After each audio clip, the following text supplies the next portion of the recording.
મહત્વના સમાચાર રાજકોટથી મળી રહ્યા છે, જ્યાં સમૂહ લગ્નોત્સવમાં છેતરપિંડીના કેસમાં પોલીસે કરી છે મોટી કાર્યવાહી અને 28 દીકરીઓને રડાવનાર 3 આરોપીને ઝડપી લેવામાં આવ્યા છે। એસઓજીની ટીમે દિલીપ ગોહિલ, મનીષ વિઠ્ઠલપરા અને દીપક હિરાણીની ધરપકડ કરી છે, જ્યારે કે મુખ્ય આરોપી ચંદ્રેશ છત્રોલા હાથવેતમાં છે, તેને પણ હાલ ટૂંક સમયમાં ઝડપી લેવામાં આવશે। તો 28 દીકરીઓને રડાવનાર 3 આરોપીઓ કે જે હાલ પોલીસ સકંજામાં આવી ચૂક્યા છે, આ ત્રણેયની ધરપકડ કરવામાં આવી છે।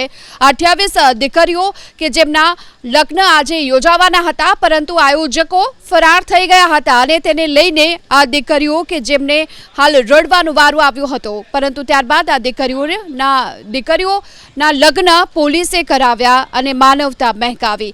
આ અંગે વધુ વિગતો મેળવીએ સંવાદદાતા પરાક્રમસિંહ જાડેજા અત્યારે આપણી સાથે જોડાઈ ચૂક્યા છે। પરાક્રમ, પોલીસે કાર્યવાહી કરી છે, કુલ કેટલા લોકો સામે ગુનો નોંધાયો હતો અને 3 આરોપીની ધરપકડ, શું વિગતો? ચોક્કસ અત્યારે જે 4 વિરુદ્ધ ગુનો દાખલ કરવામાં આવશે, પરંતુ અત્યારે દ્રશ્યો જે છે પ્રદ્યુમનનગર પોલીસ સ્ટેશનના બતાવશું, થોડી જ વારમાં આરોપીઓને બતાવશે। એસઓજી પોલીસે 3 આરોપીઓને અત્યારે અલગ અલગ જગ્યાથી ઉપાડી લીધા છે। ઓફિશિયલ ગુનો તેમના વિરુદ્ધ દાખલ કરવામાં આવ્યો છે। રાજકોટ સર્વજ્ઞાતીય સમૂહ લગ્નમાં આજે 28 જેટલી દીકરીઓની મુશ્કેલી અને વરરાજાઓની મુશ્કેલી વધારી હતી આરોપીઓ ફરાર થઈ ગયા હતા।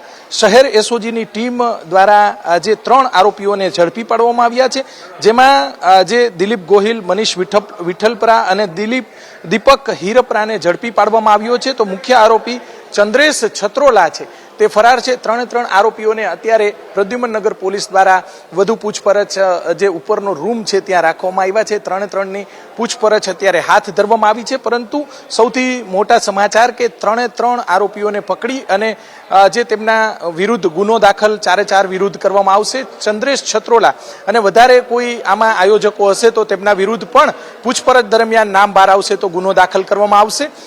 જે અલગ અલગ કલમો હેઠળ કાર્યવાહી પોલીસ કરશે, સાથે સાથે તેને જે કોર્ટની અંદર પણ રજૂ કરવામાં આવશે, રિમાન્ડની માંગણી કરવામાં આવશે, કેમ કે વર્ષ 2023માં પણ આરોપીઓ છે તેમના દ્વારા જે આ રીતે છેતરપિંડી આચરવામાં આવી હતી।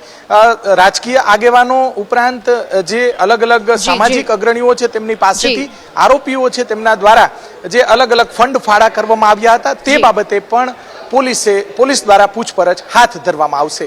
મુખ્ય આરોપી ચંદ્રેશ છત્રોલા છે તેને પણ ટૂંક સમયમાં અહીંયા લાવવામાં આવે તેવી શક્યતાઓ છે। હાથવેતમાં એસઓજી પોલીસના હાથવેતમાં હોય તેવી પૂરી શક્યતાઓ છે અને આ તમામ માહિતી સૂત્રો પાસેથી અત્યારે મળી રહી છે। જી।